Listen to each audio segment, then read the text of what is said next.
ఇక స్లీవ్స్ మడచాల్సిన సమయం వచ్చింది.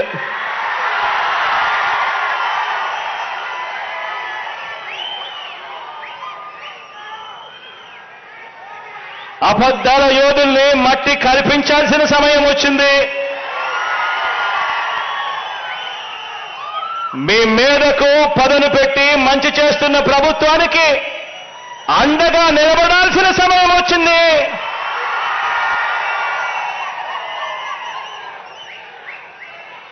పేదవాడి భవిష్యత్ మారాలంటే, వారి బ్రతుకులు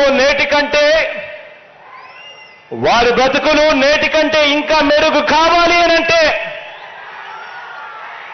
మరోసారి మనందరి ప్రభుత్వాన్ని ఈ 55 నెలల్లో ప్రయోజనాలు అందుకున్న ప్రతి ఒక్కరూ సమర్థించాలని, ఆ పేదలందరికీ కూడా వివరించాలి.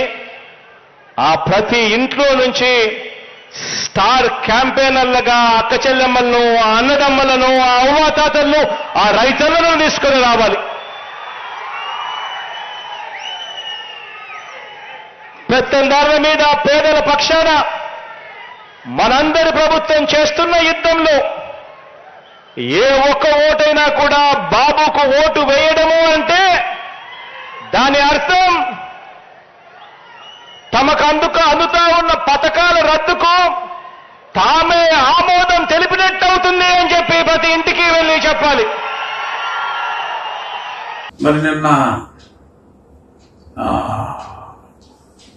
అంబటి రాంబాబు గారు కూడా లోకేష్ గారు నీ కుర్చీ మడతెచ్చేస్తానని చెప్పి అంటే అంబటి రాంబాబు గారు అలా లోకేష్ గారిని, అలాగా బాబు మీ నాలుగు మడతపడకుండా చూసుకోండి అని చెప్పి మాట్లాడారు. లోకేష్ ఆయన అద్భుతంగా మాట్లాడుతున్నాడు.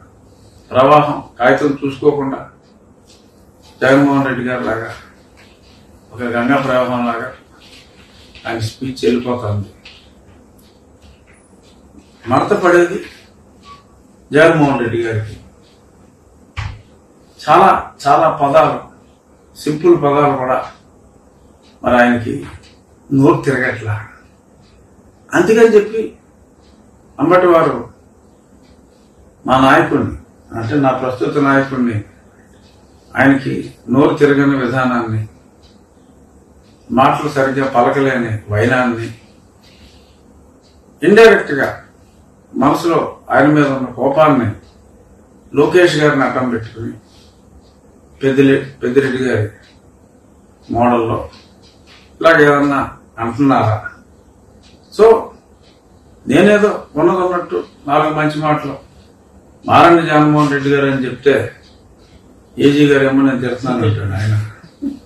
సరే, మరి ఆయన నా మనోవేదన ఏజీ గారికి ఎప్పుడు అర్థం అవుతుందో నాకైతే కుళ్ళు దొరకట్లా.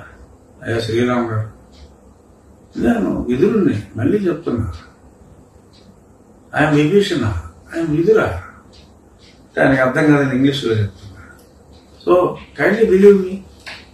ఇలాగ నేను ఇండైరెక్ట్ గా పెద్దిరెడ్డి గారి లాగా ఇండైరెక్ట్ గా నాలుగు తిరగట్లేదని ముఖ్యమంత్రి గారికి అంబటి వారి లాగా మాట్లాడాను.